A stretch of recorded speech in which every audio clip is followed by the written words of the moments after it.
Vamos abrir Isaías 11. Profeta Isaías, capítulo 11.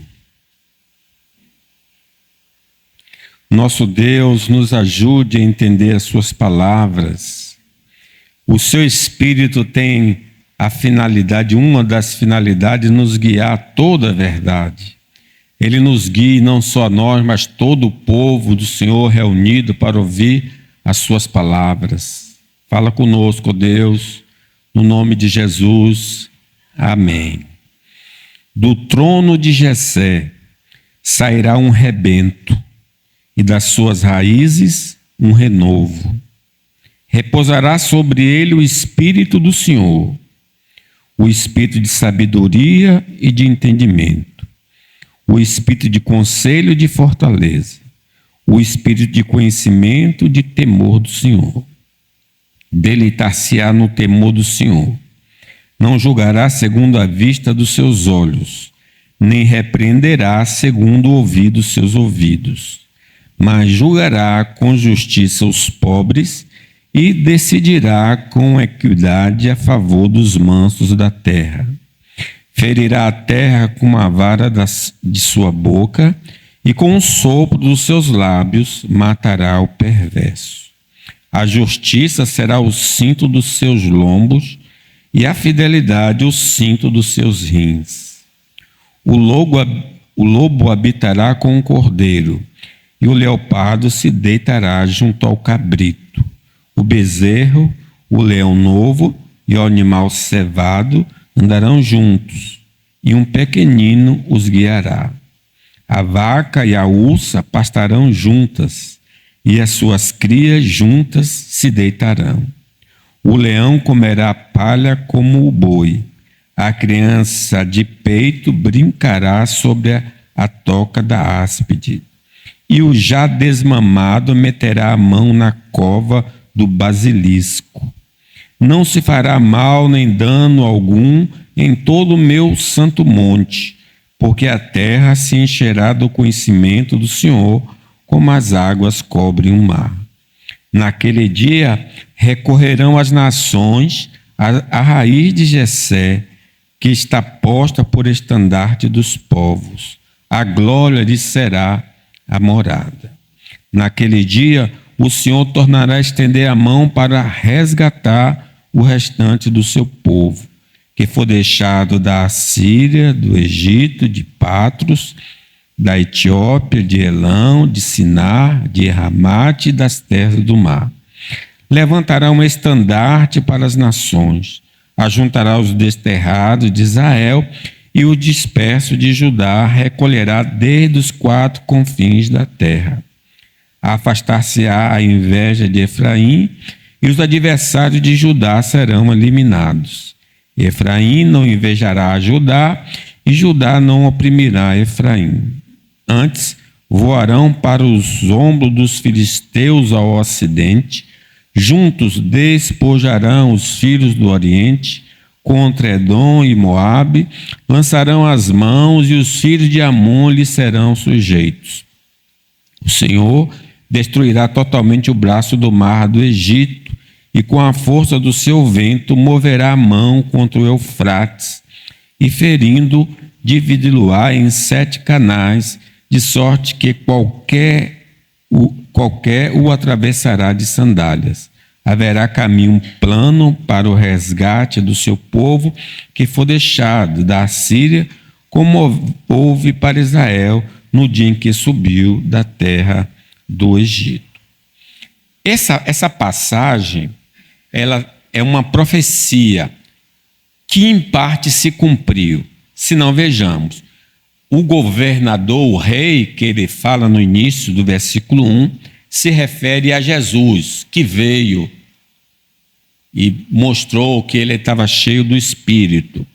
Também é falado aqui que Efraim, reino do norte, e Judá, reino do sul, que tinham sido destruídos pelos assírios, pelos babilônios, voltariam não mais como 2 casas, mas como uma casa só, Isso aconteceu quando Ciro, o rei persa, mandou os judeus voltarem para construir o templo. É falado também da pregação do evangelho, pessoas de outras nações que vão se unir ao Senhor. Foi através do evangelho que essas nações viriam. Também isso aconteceu mais adiante, não no tempo do profeta Isaías. E também é falado do monte do Senhor, onde haverá uma harmonia entre animais selvagens e domésticos. Isso, então, todo ele, a profecia, se cumprirá plenamente quando do retorno do Senhor Jesus Cristo. Então, essa passagem fala do governo de Deus na nova era, no novo período. Estamos na velha era, essa velha era está se findando, terminará com o retorno de Cristo. Apesar dele reinar, mas o seu reino pleno se manifestará quando ele se manifestar com poder e grande glória. Então vamos analisar por esse prisma. O governo de Deus na nova era. No governo de Deus, o governo de Deus será comandado por Jesus, o filho de Davi. Do tronco, versículo 1, do tronco de Jessé, isto é, da família de Jessé, sairá um rebento, e das suas raízes um renovo. Ela foi destruída, pelos babilônios, mas mesmo ficando um pouquinho, vai surgir esse novo rebento, um renovo. A tribo, irmãos, de Judá recebeu a bênção de Jacó para reinar em Israel. Quando Judá chamou os filhos e abençoou cada um dos filhos, a bênção que coube a Judá. Judá, leãozinho, da presa subiste, filho meu, encurva-se e deita-se como leão e como leoa. Quem o despertará? O cetro, o governo, não se arredará de Judá, nem o bastão de entre os seus pés, até que venha Siló, e a ele obedecerão povos, se ferindo ao Senhor Jesus. Então era da tribo de Judá que viria o rei. Davi foi o primeiro rei da casa de Judá, da casa de Jessé, a assumir o trono. E esse trono cumpre-se, então, essa profecia do versículo 9 de Gênesis 49. Ele, quando assume o trono, Davi, aí cumpre-se essa profecia. E no período de Davi, Deus então fez uma promessa específica a ele, que um filho dele governaria por toda a eternidade. Diz assim: porém naquela mesma noite veio a palavra do Senhor a Natã dizendo, Davi tentou construir uma casa para o Senhor, mas aí o Senhor não aceitou e deu um recado para ele. Vai e diz a meu servo Davi, assim diz o Senhor, edificar-me-ás tu casa para a minha habitação? Porque em casa nenhuma habitei, desde o dia em que fiz subir os filhos de Israel do Egito até o dia de hoje. Mas tenho andado em tendas e em tabernáculos.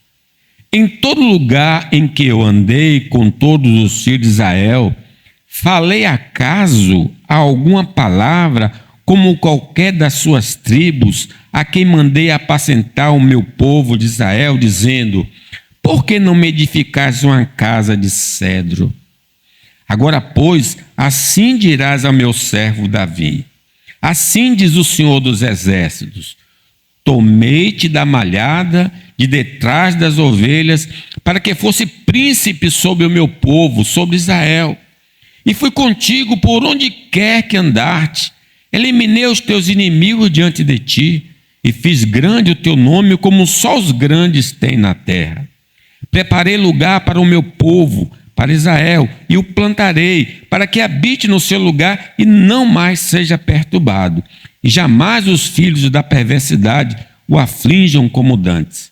Desde o dia em que mandei que houvesse juízes sobre o meu povo de Israel, dar-te-ei, porém, descanso de todos os teus inimigos. Também o Senhor, aí vem um recado para Davi, o Senhor te fará saber que ele, o Senhor, te fará casa. Eu é que vou construir uma casa para você. Quando os teus dias se cumprirem e descansarem com teus pais, a morte dele, então farei levantar depois de ti o teu descendente, que procederá de ti, e estabelecerei o seu reino. Este me edificará uma casa a meu nome. Em primeira instância, o Salomão. E eu estabelecerei para sempre o trono do seu reino. Não ocorreu com Salomão, vai ocorrer com Jesus. Eu lhe serei por pai, ele me será por filho. Se vier a transgredir, castigá-lo-ei com varas de homens e com açoite de filhos de homens. Mas a minha misericórdia se não apartará dele, como a retirei de Saul, a quem tirei de diante de ti. Porém a tua casa e o teu reino serão firmados para sempre diante de ti. Teu trono será estabelecido para sempre. Louvado seja Deus. Mas os filhos de Davi todos morreram, mas o único que está vivo é o Senhor Jesus. No Novo Testamento, Jesus é apresentado como o filho de Davi, o rei. Bartimeu, Jesus, filho de Davi, tem misericórdia de mim. E Paulo diz, Paulo, servo de Jesus Cristo, chamado para ser apóstolo, separado para o evangelho de Deus, o qual foi por Deus outrora prometido, por intermédio dos seus profetas, com respeito a seu filho, o qual, segundo a carne, veio da descendência de Davi. Então, Jesus é o rei do capítulo 11 de Isaías. Então, irmãos, Jesus é o que governa, Jesus é o que está como cabeça de toda a igreja do Senhor Jesus Cristo. Só farão parte do reino de Cristo aquele que confessa publicamente o seu nome entre os homens. Quem me confessar diante dos homens, diz o Senhor, eu confessarei diante do meu Pai que está nos céus. Uma das evidências que fazemos parte do reino de Cristo é a nossa aceitação integral aos seus ensinos. Ele diz, as minhas ovelhas ouvem as minhas palavras, eu as conheço e elas me seguem. Não só a pessoa que faz parte do reino concorda com a doutrina do reino, ensinada por Cristo, mas também ela vive de acordo com esses princípios, princípios éticos que Jesus exige de todos os seus súditos. Em segundo lugar, o governo de Deus na nova era. O governo de Deus será comandado por Jesus, como nós vimos, ungido plenamente com o Espírito Santo. Vejam no versículo 2 de Isaías, leamos. Repousará sobre ele o Espírito do Senhor, o Espírito de sabedoria e de entendimento, o Espírito de conselho e de fortaleza, o Espírito de conhecimento e de temor do Senhor. O Rei eterno Jesus foi habitado e habilitado pelo Espírito do Senhor a exercer o seu ofício de rei do reino. Deus o fortaleceu, ungiu.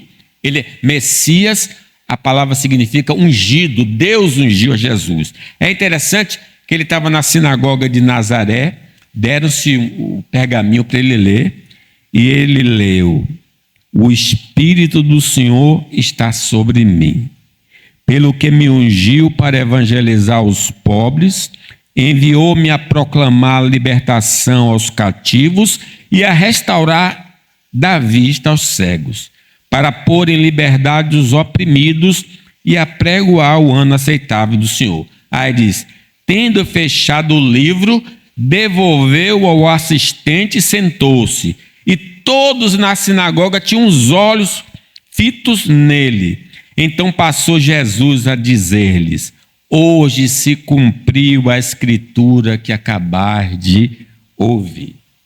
Ele é essa pessoa do capítulo 11 de Isaías. Também, irmãos, os súditos do reino são batizados com o Espírito Santo e habilitados por ele para cumprir o seu papel no reino. Assim como o nosso rei foi ungido, nós também somos ungidos, né? Ficar em Jerusalém até que do alto sejais revestidos de poder e sereis minhas testemunhas em Jerusalém, Judéia, Samaria e até os confins da terra. O rei Jesus foi capacitado pelo Espírito Santo e possui habilidade de aplicar a sabedoria divina no dia a dia do seu governo. Ele não só conhece, mas ele sabe como fazê-lo. É interessante vocês entenderem isso na prática. Alguém perguntou a ele assim: é lícito pagar tributo a César? Querendo jogar a religião contra o governo, né? Mas Jesus tem o espírito de sabedoria e de revelação. Ele disse: de quem é essa moeda? Ah, de César. Dai a César o que é de César, dai a Deus o que é de Deus. Ele, o espírito de sabedoria, como ele tinha discernimento. O rei Jesus, pelo poder do Espírito Santo, tem discernimento profundo de todas as coisas. Diz que quando ele estava no tanque, ele se encontrou com um homem que estava ali doente. E o texto diz assim: e estava ali um homem enfermo, havia 38 anos. Jesus, vendo, deitado e sabendo que estava assim há muito tempo, discernimento do Espírito, sabia que aquele homem estava acamado, né? Sem poder andar há 38 anos. O rei Jesus, habilitado pelo Espírito Santo, aconselha seu povo na caminhada deste mundo tenebroso e lhe guiará por toda a eternidade. O Senhor é o quê? Meu pastor, nada me faltará. Ele me faz repousar em pastos verdejantes, leva-me para junto das águas de descanso, refrigera minha alma, guia-me pelas veredas da justiça por amor do seu nome. Ainda que eu ande pelo vale da sombra da morte, não temerei mal nenhum, porque tu estás comigo, o teu bordão, o seu cajado me consola. O rei Jesus, pelo Espírito de Deus, tem poder para levar em execução qualquer empreendimento em favor do seu povo na terra e na eternidade. Diz que Mateus: todo o poder foi-me dado nos céus e na terra. Esse rei tem poder de nos conduzir agora e na eternidade. O rei Jesus, pelo poder do Espírito Santo, obedece incondicionalmente a Deus. O princípio dele é o temor do Senhor. Ele teme a Deus. A minha comida é fazer a vontade do meu Pai que está nos céus. Como Jesus, dependemos do Espírito Santo para possuir essas habilidades em grau menor para vivermos a vida cristã. Nós sabemos que nós temos o Espírito Santo como Jesus tinha, não na mesma medida, mas o Espírito Santo, a quem o Pai enviar em meu nome, ele vos ensinará todas as coisas e vos fará lembrar tudo que eu vos tenho dito. Louvado seja Deus, né? Nossos pecados podem bloquear a ação do Espírito Santo em nossa vida. E então essas virtudes que Jesus possui em grau pleno e nós teríamos em grau menor, não se manifestarão em nossa vida. Pastor Cândido cita: em tudo dai graça, graças porque esta é a vontade de Deus para convosco em Cristo Jesus. Aí diz em sequência: não apagueis o Espírito. Apagar o Espírito com o pecado impede a manifestação dessas virtudes. Terceiro, O governo de Deus na nova era. No governo de Deus, comandado por Jesus, ele julgará com justiça os habitantes da terra. Vejam no versículo 13 a 5. Vamos ler. Deleitar-se-á no temor do Senhor. Não julgará segundo a vista dos seus olhos, nem repreenderá segundo o ouvir dos seus ouvidos, mas julgará com justiça os pobres e decidirá com equidade a favor dos mansos da terra. Ferirá a terra com a vara de sua boca e com o sopro dos seus lábios matará o perverso. A justiça será o cinto dos seus lombos e a fidelidade o cinto dos seus rins. Ele é rei e é juiz. É o juiz de toda a terra. Jesus recebeu a autoridade do Pai para julgar o mundo no dia do juízo final, né? Deus não leva em conta o tempo da ignorância, mas notifica aos homens que todos, em toda parte, se arrependam, porque estabeleceu um dia em que há de julgar o mundo com justiça, por meio de um varão que destinou e acreditou diante de todos, ressuscitando dentre os mortos. Ele é o juiz. Ele tem o poder de julgar a igreja e o ímpio. Jesus, como soberano da terra, o maior, tem julgado os santos na atualidade, tem julgado os ímpios e tem julgado as nações e julgará futuramente. Já recebemos juízo. O Paulo, escrevendo à igreja de Corinto, diz: mas quando julgados somos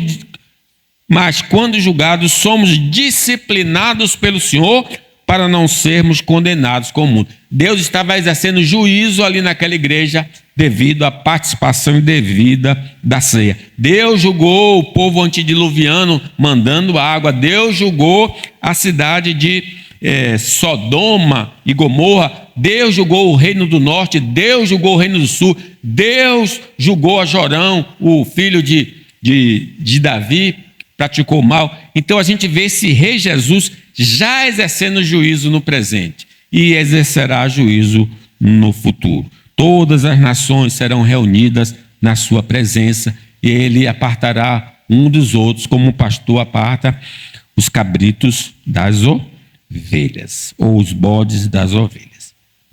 Jesus tem julgado e julgará segundo a lei perfeita de Deus e não pela aparência ou achismo. Não julgará segundo a vista dos seus olhos, nem repreenderá segundo o ouvir dos seus ouvidos. Não vai ser através de fofoca que ele vai julgar o ser humano. Ele vai julgar à luz da palavra de Deus, à luz da lei de Deus.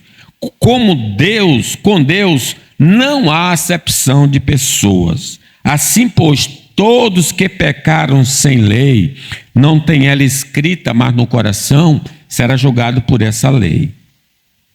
E todos os que com lei pecaram, mediante a lei serão julgados. Jesus irá absolver os que estão debaixo do pacto da graça e condenar os que estão debaixo do pacto das obras. Diz aí: nem repreenderá segundo ouvir dos seus ouvidos. Repreender é exercer um juízo, dar uma sentença condenatória ou então de absolvição. Diz a palavra de Deus, Gálatas: porque os que estão debaixo do pacto das obras vão morrer. Todos quanto, pois, são das obras da lei, estão debaixo da maldição, porque está escrito: maldito todo aquele que não permanecer em todas as coisas escritas no livro da lei para praticá-las. E é evidente que pela lei ninguém é justificado diante de Deus, porque o justo viverá pela fé. Só por graça, não por obras, para que ninguém se glorie. Jesus absolverá todo homem que reconhece sua ausência de inocência e confia em sua obra redentora na cruz do Calvário. Mas julgará com justiça os pobres. Pobres é uma pessoa que é plenamente necessitada. A única coisa que ela pode fazer é pedir: tenha misericórdia de mim. E decidirá equidade a favor dos mansos da terra. Lembre que um dos malfeitores ali no Calvário, um pedia para que Jesus tirasse eles da cruz e saísse também da cruz. O outro disse assim: nem ao menos temes a Deus, estando sobre igual sentença? Nós, na verdade, com justiça, porque recebemos castigo que os nossos atos merecem. Eu sou pecador, eu sou bandido, eu sou ladrão, por isso que eu estou morrendo aqui na cruz. Mas este nenhum mal fez, atestando a inocência de Jesus e a culpa dele. E acrescentou: Jesus, lembra-te de mim quando vieres no teu reino. E Jesus lhe respondeu: em verdade te digo que hoje estarás comigo no paraíso. Louvado seja Deus, né? Mas os que confiam em sua própria justiça e botam sua esperança nos deuses imaginários sofrerão a penalidade de eterna destruição. Bem-aventurados aqueles que lavam as suas vestiduras no sangue do Cordeiro, para que lhe assista o direito à árvore da vida e entre na cidade pelas portas. Fora ficam os cães, os feiticeiros, os impuros, os assassinos, os idólatras e todos aqueles que amam e praticam a mentira. Vamos, irmãos, avaliar nossa vida à luz dos mandamentos de Deus, para sabermos o que nos sucederá no presente e no dia do juízo final. Pelo fruto, né? Se conhece uma árvore. Lembrar que só podemos escapar da condenação eterna se tivermos recebido Jesus como Senhor e Salvador. Sem Jesus não há como nos salvar. E nenhum outro nome há dado entre os homens pelo qual importa que sejamos salvos. O governo de Deus na nova era. No governo de Deus comandado por Jesus, haverá harmonia entre a criação de Deus. Vamos ler aí no versículo 6 a 8. O lobo habitará com o cordeiro, e o leopardo se deitará junto ao cabrito. O bezerro, o leão novo e o animal cevado andarão juntos, e um pequenino os guiará. A vaca e a ursa pastarão juntas, e as suas crias juntas se deitarão. O leão comerá palha como um boi.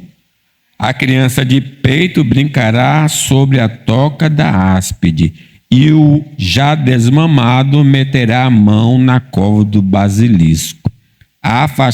O 13. Afastar-se-á a inveja de Efraim, e os adversários de Judá serão eliminados. Efraim não invejará Judá, e Judá não oprimirá a Efraim. Vejam que hoje existe uma plena desarmonia entre a criação de Deus. Mas quando Jesus manifestar com poder e glória, toda essa falta de sintonia desaparecerá. Que coisa! Os que participarem do reino eterno de Cristo irão experimentar a harmonia de toda a criação de Deus. Bem-aventurado aqueles que lavam as suas vestiduras no sangue do Cordeiro, para lhes assistir o direito à árvore da vida. A criação de Deus está ansiosa, aguardando a redenção, diz o apóstolo Paulo. Toda a criação geme, aguardando a manifestação do Filho de Deus, dos filhos de Deus, para que essa harmonia que hoje não existe possa retornar como no princípio. No reino eterno de Jesus não haverá qualquer tipo de conflito. Hoje há conflito em casa, há conflito no trabalho, há conflito na igreja, há conflito entre as nações, há conflito interno das nações, mas no novo céu, numa nova terra, essas brigas não existirão.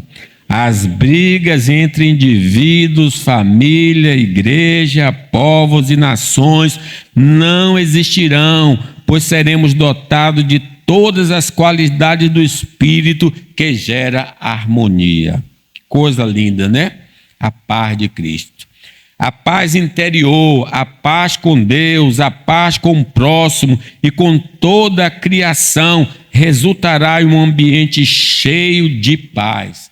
Nós vivemos num mundo de guerra, rumores de guerra, mas nesse mundo novo, no novo governo de Deus, não haverá só paz. Nesta vida, nós já nascemos inimigos de Deus e de uns para com os outros, mas ao recebermos Jesus, temos paz com Deus e com o próximo, mas de maneira plena e perfeita no reino eterno de Cristo. Aceitando Jesus, eu entro em paz com Deus e com os homens, mas na glória eu nunca mais vou brigar nem com Deus nem com os homens. O conflito faz parte desta vida. Não seja o causador do conflito. Se depender de você, diz Paulo, tende paz com todos os homens. Anele então a vinda do rei, porque só com a manifestação do rei dos reis a paz reinará por toda a eternidade. O governo de Deus na nova era. O governo de Deus comandado por Jesus, não haverá presença do mal no universo. Vamos ler aí o 9 depois o 14. Não se fará mal, nem dano algum em todo o meu santo monte, porque a terra se encherá do conhecimento do Senhor, como as águas cobrem o mar. E o 14. Antes voarão por sobre os ombros dos filisteus ao ocidente, juntos despojarão os filhos do oriente contra Edom e Moabe, lançarão as mãos, e os filhos de Amon lhes serão sujeitos. Leia aqui no 15 até 16. O Senhor destruirá totalmente o braço do mar do Egito, e com a força do seu vento moverá a mão contra o Eufrates, ferindo, dividirá em 7 canais, de sorte que qualquer o atravessará de sandálias. Haverá um caminho plano para o restante do seu povo, que for deixado da Síria, como houve para Israel no dia em que subiu da terra do Egito. A presença do diabo e dos demônios nessa esfera da vida torna a existência humana um poço de males. Mas no novo céu e na nova terra, o diabo com seus demônios estarão perpetuamente presos, impossibilitados de infernizar qualquer alma. O diabo que torna, uma das causas, que torna o mundo um inferno, é o diabo e seus demônios. Mas diz a palavra, o diabo, o sedutor deles, foi lançado para dentro do lago de fogo e enxofre, onde já se encontram não só a besta, como também um falso profeta, e serão atormentados de dia e de noite pelos séculos dos séculos. Ele aprisionado, não tem mais confusão, né? Uma das questões. Em nossos dias, devido à natureza pecaminosa, ofendemos a Deus e prejudicamos ao próximo. E somos punidos por Deus e agredidos pelo próximo. Mas no pleno reino de Cristo, livres da presença do homem velho, viveremos em harmonia com Deus e com os homens. Vai cessar, porque Deus vai tirar essa maldade nossa e de todos nós, e haverá uma plena harmonia. Neste mundo, influenciados por Satanás, influenciado por Satanás, de crenças e comportamentos que são, na verdade, diabólicos, porque vêm dele, gerando sofrimento na humanidade. Mas no paraíso celestial, somente o padrão divino será a regra a ser seguida, produzindo um ambiente de fraternidade e prazer. O conflito existe porque existe uma guerra entre o mundo e Deus aqui. O mundo propõe um estilo de vida, Deus propõe outro. Mas no novo céu não haverá esse tipo de dualidade. A ausência de qualquer coisa que possa gerar desarmonia e mal não terão acesso à morada de Deus para benefício dos seus inquilinos. É um condomínio maravilhoso. Vizinho de cima ou vizinho de baixo, não vai ter briga. Pode entrar, senhor, pode entrar, eu vou depois. Vai ser uma coisa muito gostosa, né? O conhecimento aprofundado do Senhor nos livra de toda maldade, para que juntos com os santos formemos uma comunidade livre de todo o mal. Meus irmãos, hoje o espírito de superioridade da igreja local e nacional geram muitas divergências entre os santos no mundo, mas através da perfeição que nos será concedida, serão eliminadas essas discordâncias. Lembra Efraim e Judá, eles brigam. Assim são as igrejas. Uma briga com a outra. Diz a forma de batismo minha é certa, a sua não é. Aí eles ficam na briga. A forma de governo, a minha que é melhor, a sua não é. A forma de liturgia, a minha que é melhor, a sua não é. Às vezes a gente briga por coisas secundárias, não essenciais. Mas essas brigas que hoje existem, o Senhor vai remover. Lá não vai haver batista, metodista, assembleano, pentecostal, tradicional. Todos serão um com Cristo. E nós teremos entendimento e esclarecimento. Louvado seja Deus, né? Os ciúmes acerca dos dons e talento do irmão vai dar lugar à gratidão pelas bênçãos do Senhor dadas a seu povo. Hoje a gente fica até com inveja porque o outro tem o que Deus concedeu a ele, mas lá no céu isso não haverá. Finalizando, o governo de Deus na nova era. No governo de Deus, comandado por Jesus, abrangerá pessoas de todas as nações. Versículo 10 a 12. Naquele dia, correrão as nações à raiz de Jessé, que está posta por estandarte dos povos. A glória lhe será a morada. Naquele dia o Senhor tornará a estender a mão para resgatar o restante do seu povo, que foi deixado da Assíria, do Egito, de Patros, da Etiópia, de Elão, de Siná, de Amate e das terras do mar. Levantará um estandarte para as nações, ajuntará os desterrados de Israel e os dispersos de Judá, recolherá desde os quatro confins da terra. Através da pregação do evangelho, a todas as nações, Deus alcançará os eleitos de todas as tribos, povos e nações. Hoje, naquele tempo de Isaías, só Israel, mas agora na nova época, começou com Jesus, né? Ide pelo mundo, pregar o evangelho a toda criatura. E João disse, eu vi gente de toda tribo, língua, povo e nação reunido em torno do Cordeiro e dando glórias ao Cordeiro de Deus.